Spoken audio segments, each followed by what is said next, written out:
माणसाचा खरा श्रीमंतपणा हा त्याच्या पैशात नसतो, तर त्याने आयुष्यभर कमावलेल्या माणसांमध्ये असतो. काही व्यक्ती आपल्या साधेपणाने, आपल्या प्रामाणिकपणाने आणि आपल्या निस्वार्थ सेवेमुळे काळाच्या पलीकडे जाऊन अमर होतात. अशाच एका साध्या पण असामान्य व्यक्तिमत्वाची ही कहाणी.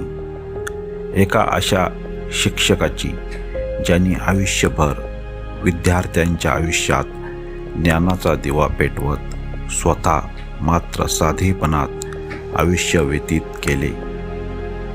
आजही त्यांच्या विद्यार्थ्यांच्या आठवणीत, त्यांच्या सहकाऱ्यांच्या मनात आणि त्यांच्या कुटुंबाच्या प्रत्येक श्वासात ते जिवंत आहेत. ही आहे कैलासवासी गोरक्षनाथ जानकू तेलोरे, आपल्या सर्वांच्या लाडक्या गुरुजींची अमर कहाणी.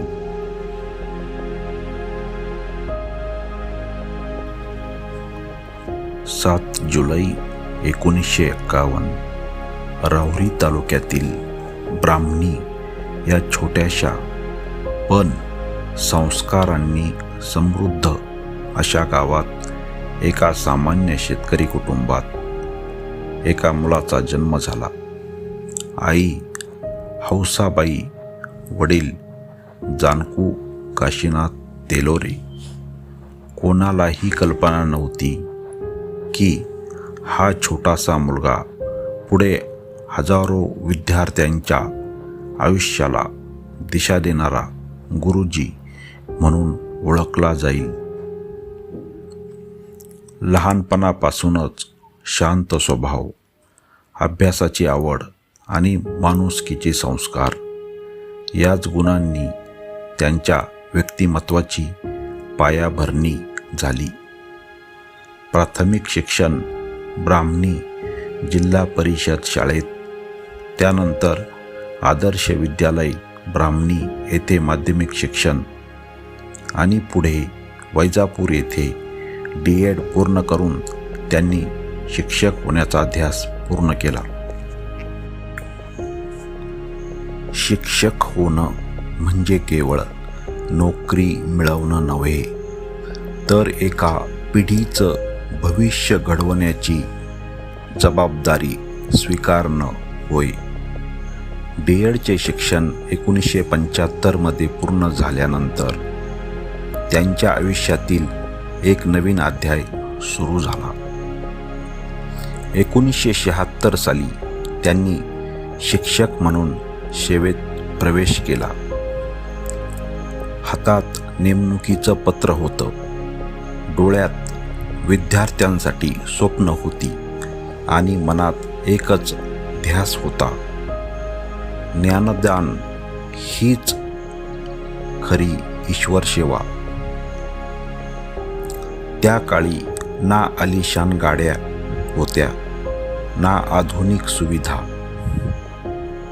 पण गुरुजींकडे होती एक जुनी सायकल. तीच त्यांची साथी, तीच त्यांची ओळख आणि तीच त्यांच्या कर्तव्याच्या प्रवासाची साक्षीदार.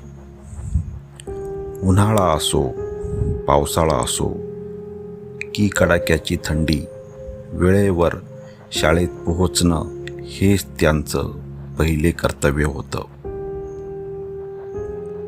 अनेक वेळा मुसळधार पाऊस पडायचा, रस्ते चिखलाने भरून जायचे, पण गुरुजींची सायकल कधी थांबली नाही. कारण त्यांना माहीत होतं, आज जर मी शाळेत गेलो नाही तर एखादा विद्यार्थी ज्ञानापासून वंचित राहील. गुरुजी शाळेत पोहोचताच संपूर्ण शाळेत एक वेगळंच चैतन्य पसरायचं. विद्यार्थी आदराने उभे राहायचे. नमस्कार गुरुजी या 2 शब्दात विद्यार्थ्यांचा आदर आणि गुरुजींचे प्रेम दोन्ही सामावलेले असायचं. त्यांच्या हातात खडू असायचा, पण त्या खडूने ते फक्त फळ्यावर अक्षरं लिहित नव्हते, ते विद्यार्थ्यांच्या आयुष्यावर संस्कार शाळा म्हणजे केवळ 4 भिंतीची इमारत नसते आणि शिक्षक म्हणजे केवळ धडा शिकवणारी व्यक्ती नसते.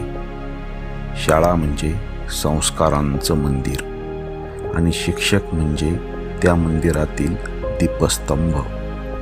गोरक्षनाथ जानकू तेलोरे हे नाव ऐकताच विद्यार्थ्यांच्या डोळ्यासमोर उभा राहतो साधा पोशाख, डोक्यावर पांढरी गांधी टोपी, हातात खडू आणि चेहऱ्यावर शांत प्रसन्न हास्य. गुरुजी प्रत्येक धडा इतक्या साध्या आणि सोप्या भाषेत समजावून सांगत की कठीण विषयसुद्धा विद्यार्थ्यांना सहज समजू लागायचा. त्यांच्यासाठी प्रत्येक विद्यार्थी सारखाच होता. हुशार असो किंवा अभ्यासात मागे असलेला, प्रत्येक मुलामध्ये काहीतरी विशेष आहे हा त्यांचा दृढ विश्वास होता. त्या काळात अनेक विद्यार्थ्यांची आर्थिक परिस्थिती अत्यंत कठीण होती. काहींकडे पुस्तकं नव्हती, काहींकडे शाळेचा गणवेश नव्हता. अशा वेळी गुरुजी पुढे यायचे, स्वतःच्या पगारातून पुस्तकं घ्यायचे, कपडे द्यायचे, पण त्याची कधीच जाहिरात केली नाही. कारण मदत ही दाखवण्यासाठी नसते, ती माणुसकी जपण्यासाठी असते हे त्यांनी कृतीतून शिकवलं. वर्षानुवर्षे विद्यार्थी मोठे होत गेले. कोणी अधिकारी झाले, कोणी शिक्षक, कोणी शेतकरी, कोणी व्यापारी. पण जेव्हा जेव्हा ते गुरुजींना भेटले तेव्हा त्यांच्या पायाशी नतमस्तक झाल्याशिवाय राहू शकले नाहीत.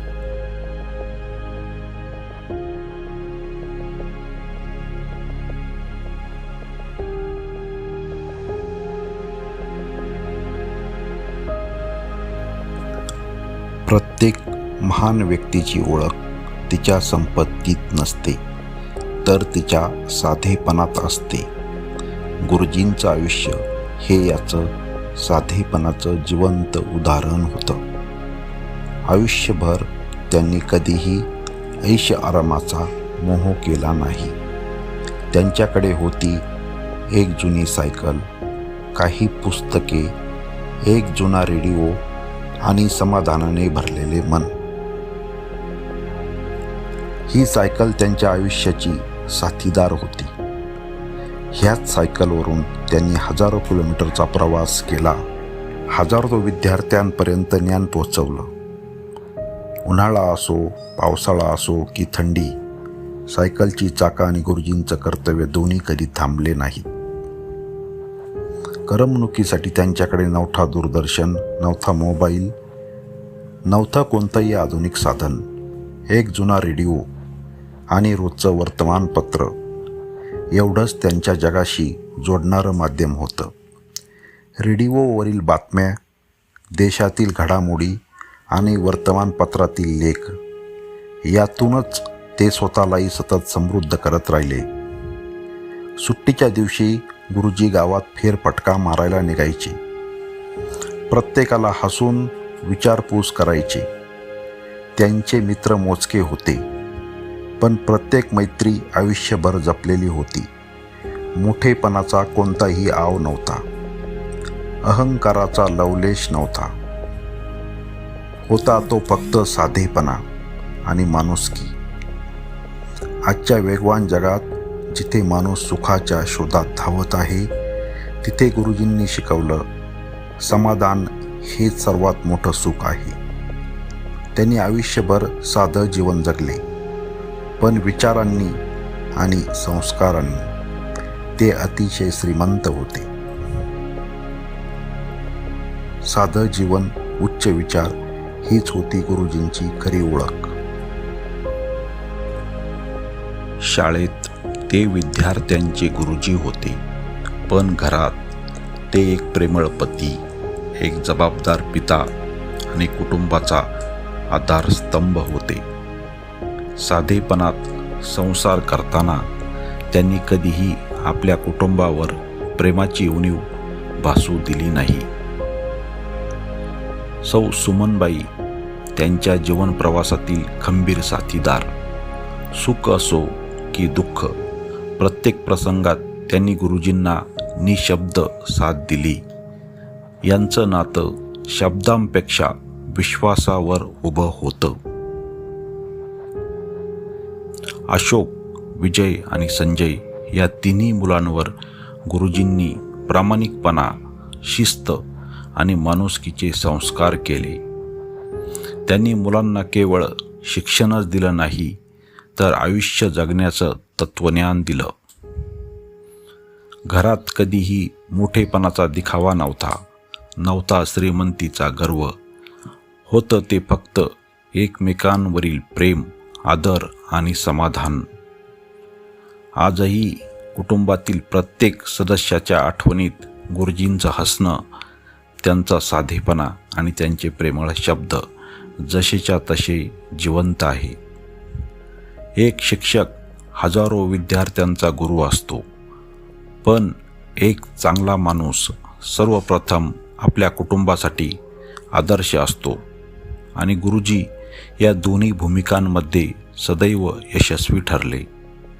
ज्याने आपल्या कुटुंबाला संस्कार दिले, तोच समाजालाही दिशा देऊ शकतो. प्रत्येक माणसाच्या आयुष्यात संघर्षाचा एक काळ येतो. गुरुजींच्या आयुष्यातही असा काळ आला. शरीर थकत होतं, पण मन मात्र अजूनही विद्यार्थ्यांसाठी धडपडत होतं. प्रकृतीची साथ कमी होत होती, तरीही विद्यार्थ्यांचं नुकसान होऊ नये हीच त्यांची पहिली काळजी असायची. कर्तव्यापुढे त्यांनी स्वतःच्या वेदनांनाही कधी महत्त्व दिलं नाही. आयुष्याच्या उत्तरार्धात त्यांना आजारपणाने त्रास द्यायला सुरुवात केली. पित्ताशयावर शस्त्रक्रियाही झाली. आरोग्य दिवसेंदिवस खालावत होतं, पण त्यांच्या चेहऱ्यावरची शांतता कधीच कमी झाली नाही. त्यांच्या प्रत्येक कठीण क्षणी त्यांच्या जीवनसाथी सौ सुमनबाई खंबीरपणे त्यांच्या पाठीशी उभ्या राहिल्या. न बोलता साथ देणं यालाच खरं प्रेम म्हणतात. प्रकृती अधिकच बिघडू लागल्याने सेवानिवृत्तीची वेळ नियोजित वेळेपेक्षा 2 वर्ष आधीच आली. ही निवृत्ती त्यांनी इच्छेने नव्हे, तर परिस्थितीमुळे स्वीकारावी लागली. शाळेपासून दूर जाणं त्यांच्यासाठी सोपं नव्हतं, कारण ती शाळा, ते विद्यार्थी आणि ते वर्ग हेच त्यांचं खरं आयुष्य होतं. आयुष्यभर ज्यांनी दुसऱ्यांच्या आयुष्यात ज्ञानाचा प्रकाश दिला, ज्यांच्या स्वतःच्या आयुष्यात संघर्षाची सावली आली, पण त्या सावलीतही त्यांच्या चेहऱ्यावरचं समाधान कधीच हरवलं नाही. कर्तव्य कधीच निवृत्त होत नाही, ते फक्त आठवणींमध्ये अमर होतं. 20 फेब्रुवारी 2011 हा दिवस तेलोरे कुटुंबांसाठी, त्यांच्या विद्यार्थ्यांसाठी आणि त्यांना ओळखणाऱ्या प्रत्येकासाठी अत्यंत दुःखद ठरला. एक प्रेमळ पिता, एक आदर्श शिक्षक आणि एक महान माणूस अनंताच्या प्रवासाला निघून गेला. पण खरंच माणूस कधी जातो का? जो आपल्या विचारांनी, संस्कारांनी आणि प्रेमाने असंख्य आयुष्यांना स्पर्श करून जातो, तो कधीच संपत नाही. आजही त्या वर्गातील प्रत्येक बाग, त्या फळ्यावरची प्रत्येक रेघ आणि शाळेच्या अंगणातील प्रत्येक झाड गुरुजींच्या आठवणी जपून आहे. आज ती सायकल चालत नाही, पण तिच्या चाकांनी उमटवलेले संस्काराचे ठसे आजही हजारो विद्यार्थ्यांच्या जीवनात दिसून येतात. आज त्यांचे विद्यार्थी कोणी शिक्षक आहेत, कोणी अधिकारी आहेत, कोणी शेतकरी, कोणी उद्योजक. प्रत्येकाच्या यशामध्ये गुरुजींच्या शिकवणीचा एक छोटासा वाटा आजही जिवंत आहे. एखादा शिक्षक पगारासाठी शिकवत नाही, तो विद्यार्थ्यांच्या भविष्यावर विश्वास ठेवून शिकवत असतो आणि गोरक्षनाथ जानकू तेलोरे यांनी हे आपल्या संपूर्ण आयुष्याने सिद्ध करून दाखवलं. आयुष्य संपतं, पण चांगल्या माणसाच्या आठवणी कधीच संपत नाही.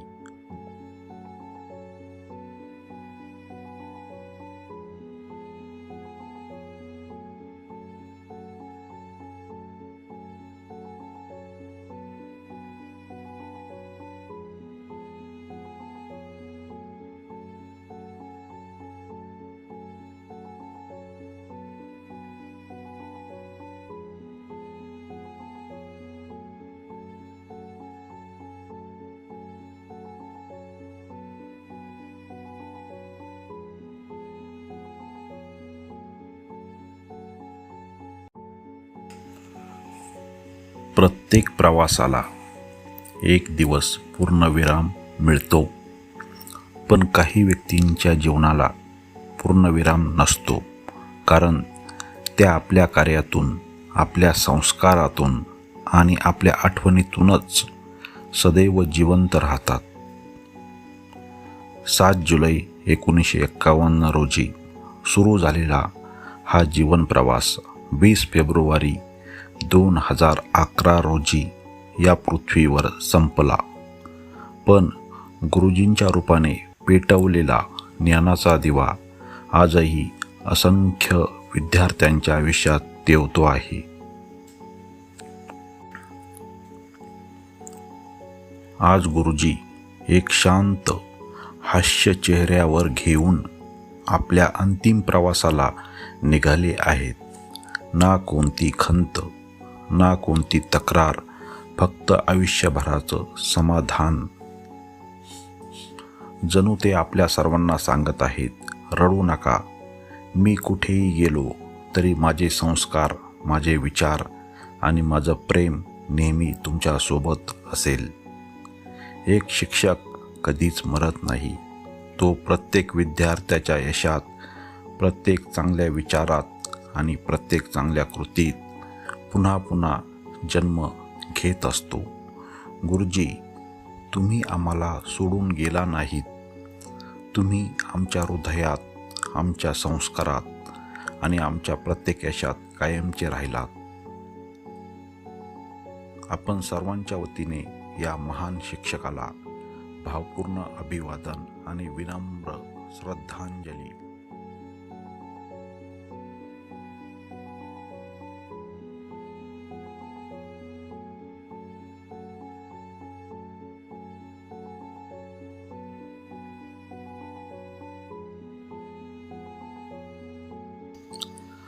प्रिय माझ्या कुटुंबियांनो, माझ्या प्रिय जीवनसाथी सुमन, माझ्या लाडक्या लेकरांनो, सुना, नातवंडांनो, माझ्या विद्यार्थ्यांनो आणि माझ्या सर्व आप्तेष्टांनो, जर हे पत्र तुमच्या हातात आले असेल तर समजा मी तुमच्यापासून दूर नाही, फक्त डोळ्यांना दिसेनासा झालो आहे. कारण माणूस शरीराने जातो, पण त्याचे प्रेम, संस्कार आणि आठवणी कधीच संपत नाही. माझं संपूर्ण आयुष्य साधेपणात गेलं. माझ्याकडे संपत्ती नव्हती, पण माणसं जोडण्याचे भाग्य होतं. शिक्षक म्हणून हजारो विद्यार्थ्यांना ज्ञान देता आलं. हेच माझ्या आयुष्यातलं सर्वात मोठं धन आहे. माझ्या लेकरांनो, अशोक बाळा, कसा आहेस? तू माझा सर्वात गुणी, हुशार आणि आज्ञाधारक मुलगा. माझ्यासाठी तू खूप काही केलंस. तुझ्या आयुष्यात झालेली प्रगती, तुझं यश, हे सगळं पाहून मला नेहमीच अभिमान वाटायचा. एक इच्छा मात्र अपुरी राहिली. आयुष्याच्या शेवटच्या काळात पुण्यात तुझ्यासोबत राहून तुझ्या प्रेमाची आणि सेवेची ऊब अनुभवायची होती. पण नियतीने वेगळंच ठरवून त्याची खंत आहे. पण तुझा अभिमान त्याहून मोठा आहे. विजू बाळा, तब्येत कशी आहे रे? जन्मापासूनच तू खूप संघर्ष आणि यातना सहन केल्यास, पण त्या प्रत्येक संकटाला तू धैर्याने सामोरं गेलास. देवाने तुला सहनशीलतेचं मोठं वरदान दिलं आहे. स्वतःची काळजी घे. आता आयुष्य आनंदाने जग. संजू, माझ्या शिक्षकपणाचा वारसा तू पुढे चालवतो आहेस, याचा मला मनापासून अभिमान आहे. विद्यार्थ्यांना शिकवताना नेहमी लक्षात ठेव, पुस्तकांपेक्षा संस्कार मोठे असतात. आणि हो, स्वतःच्या तब्येतीचीही तितकीच काळजी घे. माझ्या लेकरांनो, मी तुम्हाला मोठा आर्थिक वारसा देऊ शकलो नाही, पण प्रामाणिकपणा, कष्ट, सचोटी आणि माणुसकी ही 4 मूल्ये तुमच्या हातात सोपवून जात आहे. त्यांची साथ कधीही सोडू नका. सुमन, खूप लवकर तुला सोडून जावं लागलं. त्याची खंत माझ्या मनात कायम राहील. आयुष्यभर तू माझी सावली बनून राहिलीस. सुखात दुःखात प्रत्येक क्षणी माझ्या पाठीशी उभी राहिलीस. तुझ्या प्रेमाचं ऋण मी कधीच फेडू शकलो नाही. पुढचा जन्म असेल तर पुन्हा तुझाच हात धरून यावेळी पूर्ण 100 वर्ष तुझी साथ देण्याची माझी मनापासून इच्छा आहे. माझ्या मुलांनो, तुमच्या आईचा नेहमी आदर करा. तिच्या डोळ्यात अश्रू येऊ देऊ नका. तिचं हसू हाच माझ्यासाठी सर्वात मोठा आशीर्वाद असेल. एकमेकांवर प्रेम करा. मतभेद असतील पण मतभेद होऊ देऊ नका.